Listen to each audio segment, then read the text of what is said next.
All right, you are Robert Isaiah Paredes? Yes, ma'am. And Mr. Paredes is on probation in cause numbers 16-24053, that one for prohibited weapon possession, 20-35328 for aggravated assault causing serious bodily injury, and 20-35329, also aggravated assault causing serious bodily injury.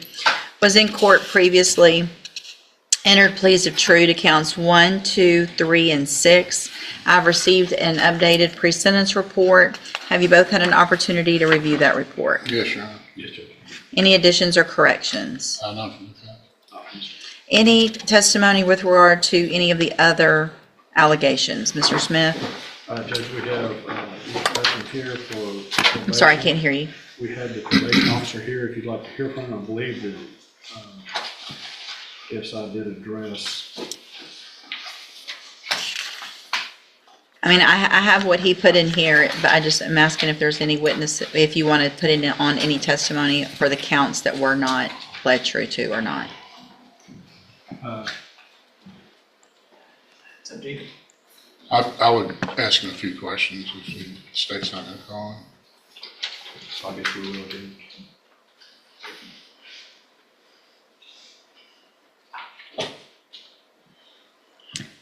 All right, Mr. Patton, if you'll please raise your right hand. Do you swear or affirm the testimony you're going to give in this hearing will be the truth, the whole truth, and nothing but the truth? I do. Thank you, sir. Go ahead.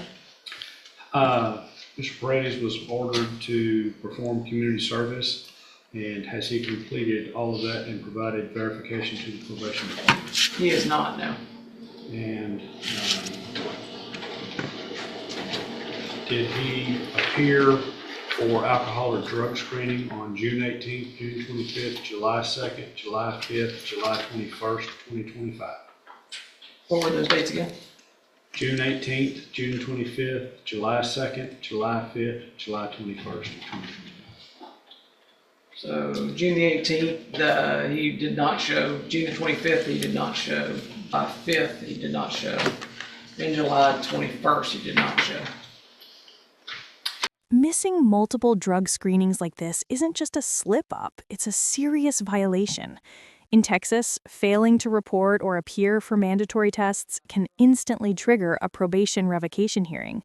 4 missed dates? The judge already knows that's a red flag. He originally assessed 300, Okay. which leaves him with 131. He last performed community service on April 4th of this year. He worked with our work crew at my Beaumont office. He has not performed any of the community service in either of the other two cause numbers. Okay, thank you. Mr. Kimler? Shouldn't the community service be concurrent in all 3 of the cases? In other words, the community service that he's done in one case should transfer and be credited against community service required in the other cases? It is, yes, you're correct. So he would have 169 hours in each of the 3 cases Yes. credited, is that right? Yes. And is that so even though he was already on probation on one and then we gave him probation on 2 after that? It is typically how we do that, Your Honor. We typically will give them credit for community supervision on any of the cases they're doing for us, regardless of when they started supervision. Community service. Yes. Sorry. May I proceed, John? Yeah. How long have you supervised him, Mr. Patton? So I'm a unit supervisor at our department. I've seen Mr. Paredes on numerous occasions for administrative hearings, case staffings, and when I've held down a caseload when we've been in between officers. But you have some familiarity with him? I do, yes, sir. And during the times that you supervised him directly, has he maintained proper demeanor with him? Yes, sir. Yes. Proper decorum, all those things? That is correct, yes, sir. And should he be continuing on probation, you would not be the supervising officer, that would be someone else, is that right? That is correct. I would not be supervising him. Well, let's say, I suppose you acted as a supervising officer at some point in your career at the probation department, is that right? That is correct, yes, sir.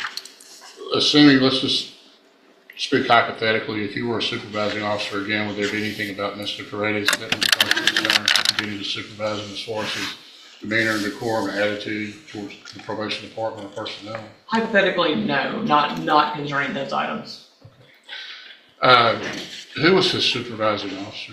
His supervising officer was Alexandra Ariano. Ms. Ariano went out on maternity leave and elected to stay home with her child. And so we've since filled that vacancy with a new officer. But she was the one that was, I guess, directly supervising. That is correct, yes, sir. You had access to her records, is that right? I do, yes, sir. Is there any indications in there about some type of mental health referral, anything of that nature? No, sir, there's not. Not that I've come across. And nothing in the records that indicate that there's ever been any type of mental health assessment or mental health recommendation for Mr. Paredes, particularly not for schizophrenia or anything like that, but perhaps depression or... Not that I've come across, no, sir. That's what it is. No further questions. All right. So, Mr. Paredes, it shows here in this updated pre-sentence report that one of the things you told Mr. Patton was that you had been on probation since you were 18 and you just couldn't do it anymore. Yes, ma'am. That's true. And then you said, I'll take a safe P. I feel like prison's going to make me worse and blah, blah, blah, but I feel safe P is the best thing for you. So tell me what you're asking for and tell me why. Well, at the time when I told him that I couldn't take probation anymore, that was one of the times where I was just feeling real down and depressed, from everything that's going on in the past, with me being shot and stuff like that. I was shot in my neck and my arm. So since then, I've been having real bad PTSD, real bad depression, bipolarness. So, there's some days where I'm good, some days I'm not. Some days I wake up on the wrong side of the bed from having nightmares, and some days I'm just as happy as I can be. So from that point on, at this point, I know since being in jail now, this isn't what I want because it's just hurting my family, hurting my daughter, and being around the people that's around me, being around murderers and rapists and, aggravated robberies and all that. It's just a bad environment for me. This is where the emotion hits. He's not just talking about prison, he's talking about trauma, guilt, and fear. But the judge has heard it all before. The question is, will his pain outweigh his pattern of broken promises? Other those things, and they did recommend MHMR, but I never went just because I felt like it was, I felt kind of low, of thinking I would go to MHMR, cause Stigmatized. Yes, sir. So, at this point, I don't want to go to jail, prison. Feel like being in here, sitting in here, has helped me realize that my life is on the line and it isn't a game and it isn't a joke. And but I do need help mentally. I was prescribed Zoloft the last time I was in here due to my PTSD, but I never took it. Because I heard really bad things about it. But now I'm starting to realize maybe I should be on Zoloft just to control the urge of smoking weed and that kind of behavior. I could ask him a few questions, Ron. Sure. I- Wait, I'm sorry, Ron. best you can, raise your right hand. Do you swear from the testimony you're going to give in this hearing will be the truth, the whole truth, and nothing but the truth? Yes, ma'am. Go ahead. Explain those facial tattoos to the judge. This tattoo right here is my daughter's birthday, 11/14/2017, and this is 9/16/22 is the day my cousin killed himself. He shot himself in the head. This was right after my uncle had passed of cancer, and my cousin who just passed away, his dad, my other uncle, had just passed due to cancer as well. That's why I turned myself in a week later after my warrant had came out. This tattoo on here is a heart and a music note. I got that for my ex-girlfriend, being dumb at the time. No gang affiliation. No gang affiliated tattoos on me. And you did turn yourself in on the warrant. Yes, sir. I did turn myself in. How are you maintaining employment when you're out? Oh, I always held a job. Even if it's working at Whataburger. What was your last job? Shipley's Donuts was my last job to maintain because I got laid off. I was with Bechtel. I was a carpenter for Bechtel for about 1.5 years. At the LNG plant? Yes, sir. LNG terminal? Yes, sir. What were you out? You were a carpenter? Yes, sir. Scaffold builder? What were you? We were doing woodwork, building decks and Okay. carports and lunch tents and that nature. And as far as being shot, that actually, I know the court, in looking at his criminal history, these are serious cases as far as the aggravated assault, serious bodily injury. You were actually shot during that interchange, is that Yes, right, sir. by the other people? Yes, sir. And you had returned fire? Yes, sir. That's not I what, understand, Your Honor, but it's not, I don't want the court to think, I'm He- just looking at it, and I'm not trying to. my understanding from the version in the pre-sentence report previously, and I didn't represent him. my recollection of it actually, because it's not good when I remember you. The fact that you were already on probation for a felony, Right. and then you came in and you admitted that you went there to shoot, you went there to go shoot Christy, but, which is your child's mother, right? That's not true? No? So did you mean to go shoot the two girls that got shot, Alexis and Taylor? No, ma'am. Who'd you mean to shoot? I didn't go there to shoot anybody. I think as he explained it to me, he was going there to meet for sexual purposes, the two girls, and when he got there, he was set up in the parking lot, and then by other people there, people who were gonna rob him, and in the course of that, there was a gunfight, but he wasn't going there to shoot anybody. All right, well, that's, He was again, going there for an illegal purpose, that have goes sex against with everything them. that was said and everything that he agreed to back then, because, That's correct. We were getting ready for trial on this case. Yes. He was the aggressor. He was the one that fired first. And had he been a better shot, Alexis and or Taylor might Sure. have been killed, but he was there to go kill Christy. I didn't represent him in Okay. that, so I don't know. all right. Anything else? All right, Mr. Smith, argument? Judge, I would agree with the probation that I believe he's only asking for safety now simply because it's the only alternative he sees to prison. I don't think he's sincere about it. We have given him chance after chance after chance, and he has squandered, wasted, and even though he's a nice guy when he shows up, he does what he wants to do. That's evidenced by the jail reports that shows that they tell him to go back to his bunk and he just gets in the shower with his jumper on. And then when they write him up about it, then he says, man, fuck you. He has zero respect for authority or doing what's right, what he's supposed to do. I think prison term is appropriate in this case. The PTSD excuse is weak. He was the aggressor in the initial contact. And you can't claim that, well, I feel bad because I got shot by somebody who was defending two other women. So I would ask for pen time in this case. Anything else, Mr. Kimler? Well, it's difficult for me to address always with these jail incident reports without having the opportunity to cross-examine the person that made the allegations. So I would ask the court to consider the fact that that's not subject to, those allegations aren't subject to the rigors of cross-examination. But I think that on Mr. Brady's behalf, struggling with depression is a serious matter, and I know, and I respect Mr. Smith's looking at this as a way of somebody just volitionally or somebody just deciding to be stubborn and self-centered and not complying, but depression is a serious problem. He has struggled with that. I think that's indicated by the limited mental history that we have. There is no new offense allegations in this. These are administrative violations. Of course, those are important, especially reporting.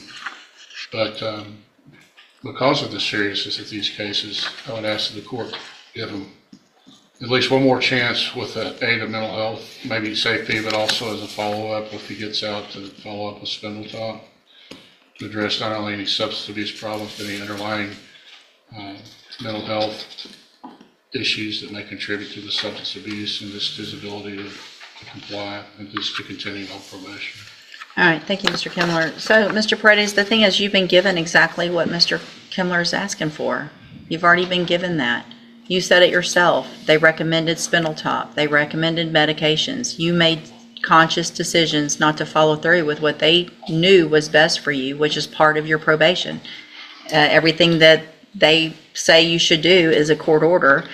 The fact that you are on a probation for possession of a prohibited weapon, like you said, from back when you were 18 years old, put you on a probation, 10-year deferred for that, November of 2016. Then we're back here, you're put on probation for 10 deferred on 2 aggravated assault causing serious bodily injuries in March of 2022 for shooting 2 girls. And you got shot in self-defense.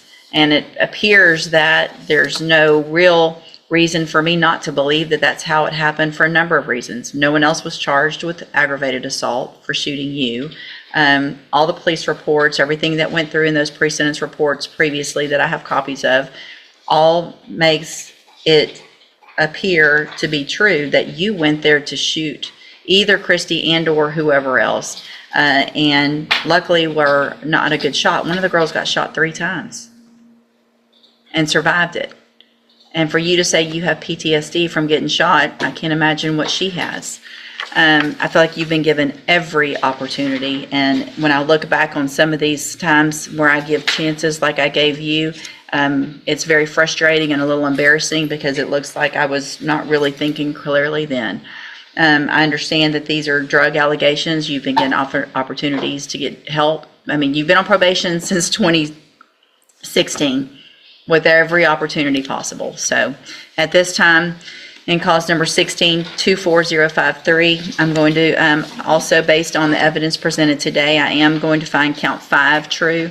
So that makes you pled true to counts 1, 2, 3, and 6. I'm finding count 5 true based on that evidence in each of the cases.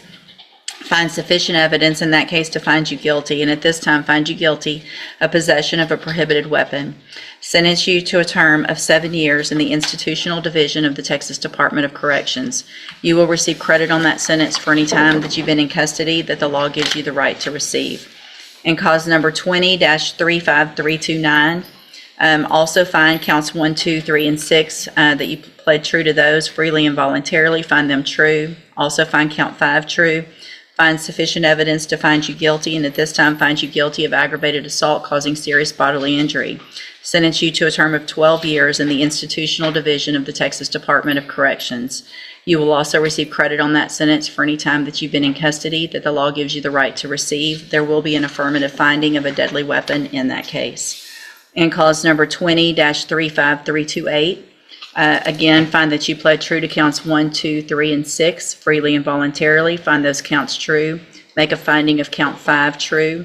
Find sufficient evidence to find you guilty, and at this time find you guilty of aggravated assault causing serious bodily injury. Sentence you to a term of 12 years in the institutional division of the Texas Department of Corrections. You will receive credit on that sentence for any time that you've been in custody that the law gives you the right to receive. There will also be an affirmative finding of a deadly weapon in that case. All 3 of these will run concurrently, which means And together at that's the it. same The time. hammer drops. I am going to 12 hand you years trial court behind bars, certification. all These were running not together. agreements. You The do have judge some calls rights it to appeal. fairness. You can talk to Others Mr. might Kimler call about it that. I the need you end both of to a sign and long fill road. out the bottom, and you'll What get do a you copy. think? Did the I'm also system handing you a finally written run out of admonishment mercy, regarding your or was ineligibility to justice possess a firearm or ammunition. Because of the judgments entered against you, you're ineligible under Texas law to possess a firearm or ammunition. Possession of a firearm or ammunition could lead to charges against you. Firearm is a legal term, and you should read the written admonishment I provide you to see what devices qualify as a firearm. If you have questions about the laws that make you ineligible to possess a firearm or ammunition, or about how long that lasts, you can talk with Mr. Kimler. All right. I'm sorry? It was 7, 12 and 12. 12. Affirmative finding of deadly weapon on both of the 2 cases. One of those is for him.